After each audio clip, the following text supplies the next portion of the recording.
우리가 트로이 전쟁을 생각할 때 가장 먼저 떠올리는 건 아마 그리스 신화 속의 이야기일 겁니다. 트로이 왕자 파리스가 스파르타의 왕비 헬레네를 납치했고 이에 분노한 그리스 연합군이 복수하러 떠났다는 장대한 서사시 말이죠. 하지만 역사학자들과 경제사 연구자들은 이 거대한 전쟁의 진짜 동기가 남녀의 사랑이나 복수심보다 훨씬 냉혹한 것이었다고 말합니다. 트로이 전쟁이 발발했던 시기는 기원전 13세기 후반에서 12세기 초 그리스의 미케네 문명이 최고로 번성했던 청동기 시대 후기입니다. 이 시기에 대규모 병력을 10년 동안 원정시키는 일은 단순한 치정에 의한 복수심만으로는 불가능합니다. 트로이 전쟁은 에게해의 지배권을 놓고 벌인 경제 패권 쟁탈전이었습니다. 트로이, 고대 그리스어로 일리오스라고 불렸던 이 도시의 위치를 지도로 한번 살펴보게 되면 트로이는 다르다넬스 해협이라는 좁은 수로의 입구에 자리 잡고 있습니다. 이 해협은 흑해와 지중해를 잇는 단 하나의 바닷길, 바로 고대 무역의 생명줄이었습니다. 당시 흑해는 고대 문명에게 전략 물자의 보고와 같았습니다. 식량을 위한 곡물, 무기 제작의 필수 원료인 구리와 주석 같은 금속, 그리고 선박을 만들 목재까지 이 모든 전략 물자가 이 길을 통해 흘러나왔습니다. 트로이는 바로 이 바다 톨게이트를 장악하고 있었습니다. 트로이는 단순히 징세만 하는 것이 아니라 물자를 저장하고 관리하는 물류 허브 역할까지 수행하며 독점적 중개 무역을 구축했습니다. 트로이는 이 톨게이트를 지나는 모든 선박에 높은 통행세, 즉 관세를 징수하여 막대한 부를 쌓았습니다. 트로이 왕실의 부유함은 바로 이 무역 독점과 징세 경제에서 나왔고 이는 난공불락의 성벽과 화려한 유물로 증명됩니다. 반면 그리스 본토의 미케네 문명은 이 트로이의 존재가 눈엣 가시였습니다. 미케네는 중앙 집권적 경제 시스템을 운영했는데 이 시스템을 유지하기 위해서는 청동기 문명을 위한 핵심 원료인 구리와 주석 수입이 끊임없이 필요했습니다.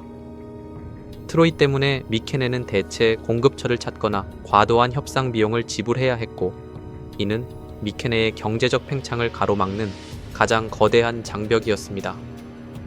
결국 헬렌의 납치 사건은 미케네에게 우리의 경제적 정당한 권리를 되찾는다는 명분을 제공하는 완벽한 구실이 되었습니다.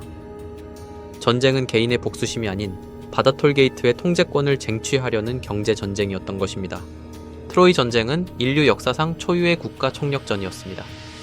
그리스 미케네 문명의 가장 큰 왕국이었던 미케네 왕국의 왕 아가멤논이 수백 척의 함대와 수만 명의 병력을 10년간 트로이 해안에 붙들어 둘 수 있었던 힘은 미케네의 각 왕국들의 모든 경제적 여력을 쥐어짜낸 결과였습니다. 이 10년의 원정은 엄청난 경제적 출혈을 의미했습니다. 장기간 동안 병사들에게 식량, 무기, 선박 보수 물자를 끊임없이 공급하는 것은 마치 초대형 국가 프로젝트와 같았습니다.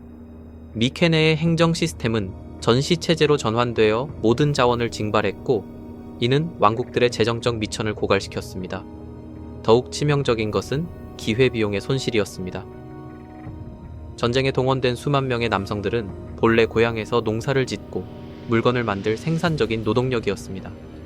고고학자들은 이들이 10년간 전쟁터에 묶여 있으면서 발생한 생산력 손실이 미케네 경제에 장기적으로 엄청난 타격을 입혔다고 분석합니다. 전쟁의 목적은 단지 트로이를 파괴하는 것을 넘어섰습니다. 최종 목표는 트로이를 무너뜨려 다르다넬스 해협의 관세 구조를 해체하고 흑해 무역로를 영구적으로 확보하는 것이었습니다. 또한 병사들에게 가장 큰 동기부여는 약탈이었는데 트로이의 황금뿐 아니라 확보한 전쟁포로는 미케네의 농업 현장에 투입될 귀중한 인적 자본이었고 전쟁의 손실을 회수하는 가장 확실한 상품이었습니다. 노예 노동력의 획득은 전쟁의 단기적인 현금 흐름을 확보했지만 이는 10년간 소모된 국가적 자본을 상쇄하기엔 턱없이 부족했습니다. 한편 트로이 역시 이 10년 전쟁 동안 막대한 재정을 쏟아부었지만 견고한 성벽 건설에 이미 많은 자본을 투입했으며 흑해 루트를 통한 부분적인 보급로를 유지했기에 장기간 버틸 수 있었습니다. 하지만 결국 지속적인 소모전의 무게를 이기지 못하고 함락에 이르렀습니다. 결국 미케네는 이 전쟁을 통해 트로이의 부를 빼앗고 무역로를 열려 했지만 10년간의 과도한 재정적 지출과 핵심 노동력의 손실로 인해 자신들의 경제 기반마저 스스로 잠식해버렸습니다. 트로이는 마침내 함락되고 철저하게 파괴되었습니다. 고고학적으로 트로이 시대의 퇴적층은 폭력적인 파괴와 화재의 흔적을 명확히 보여줍니다.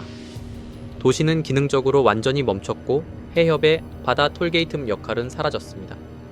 트로이의 멸망은 곧바로 미케네의 번영으로 이어지지 않았습니다. 오히려 무역 시스템에 거대한 공백이 생겼고 전쟁으로 힘이 빠진 미케네는 이 기회를 잡을 여력조차 없었습니다. 트로이는 멸망했으나 미케네에게 남은 것은 승자의 저주였습니다. 트로이는 이후 수백 년간 유적지로 명맥만 유지했지만 그리스 문명이 암흑기를 벗어난 후 호메로스 서사시의 부활과 함께 역사적 성지로 재인식되었습니다.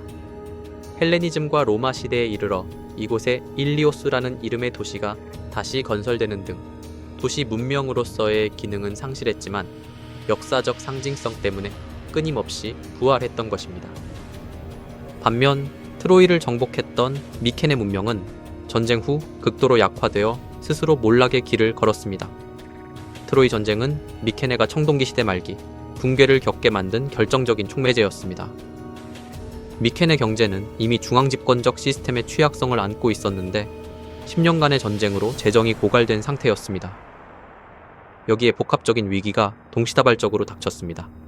먼저 전쟁으로 국력이 약화된 상황에서 핵심 무역로가 단절되자 청동기 생산의 필수 원료인 구리와 주석 수입이 막혔습니다.